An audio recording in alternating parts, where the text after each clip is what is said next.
जब ये महिला आरक्षण बिल पास हो चुका था 33% आरक्षण इन्होंने अभी तक क्यों नहीं दिया। जो भारतीय जनता पार्टी के लोग हैं वो तो बात तो ऐसे ही करेंगे, लोगों को गुमराह करने वाली।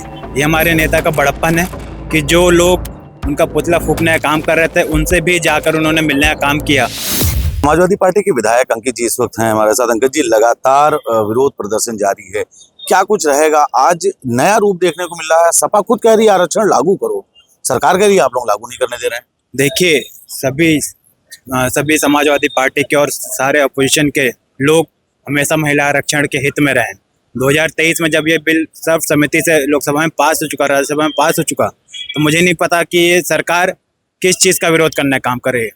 जो हम लोग हैं, जो अपोजिशन के लोग हैं, समाजवादी पार्टी के लोग हैं, वो डिलिमिटेशन के खिलाफ हैं, क्योंकि ये सरकार जो लोगों को गुमराह करके अपना उल्लू सीधा करने का काम कर रही थी, महिला आरक्षण के नाम पे महिलाओं को बेवकूफ़ बनाने का काम कर रही थी।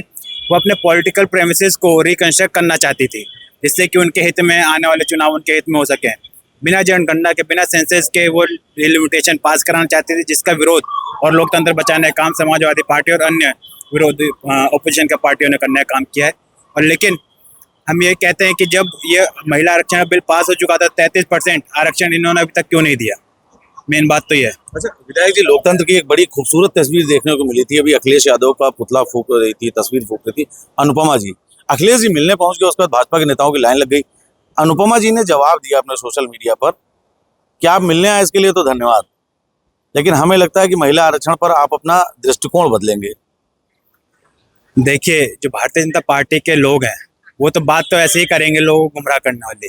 ये हमारे नेता का बड़प्पन है कि जो लोग उनका पुतला फूकने का काम कर रहे थे उनसे भी जाकर उन्होंने मिलने का काम किया।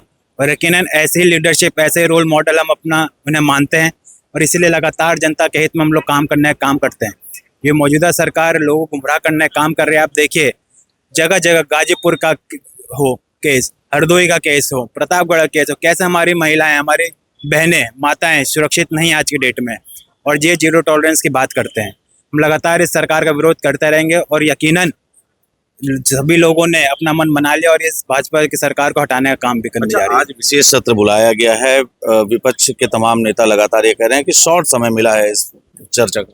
बिल्कुल, क्योंकि लोग गुमराह, ये जो सरकार है गुमराह करने का काम कर रही है। आप कैसे इतने कम समय में, देखिए ये जो मौजूदा सरकार है नकारात्मक पॉलिटिक्स करती है, लोगों को गुमराह, वो देखते हैं कि कैसे कम से कम समय में हम अपना उल्लू सीधा कर लें। और अगर आप इतने ही सकारात्मक होते तो प्रॉपर डिस्कशन का मौका देते, ऑपोजिशन को भी अपने बात रखने का मौका देते, लेकिन उन्होंने ऐसा नहीं किया। बहुत बहुत धन्यवाद। आप अंकित जी थे, समाजवादी पार्टी से विधायक। उनका साफ तौर पर कहना है कि सरकार ने उतना समय नहीं दिया जितना समय इस बिल पर, इस विषय पर चर्चा का होना चाहिए था। तो कहीं ना कहीं एक बड़ी बात उन्होंने साथ ही अनुपमा जायसवाल जी के कटाक्ष पर भी जवाब दिया। उन्होंने साफ तौर पर कहा कि उनके नेता का हृदय बड़ा है, लेकिन सत्ता पक्ष के नेता हमेशा गुमराह करने का काम करते हैं। लखनऊ से एशियन न्यूज़ के लिए मैं नितेश मिश्रा।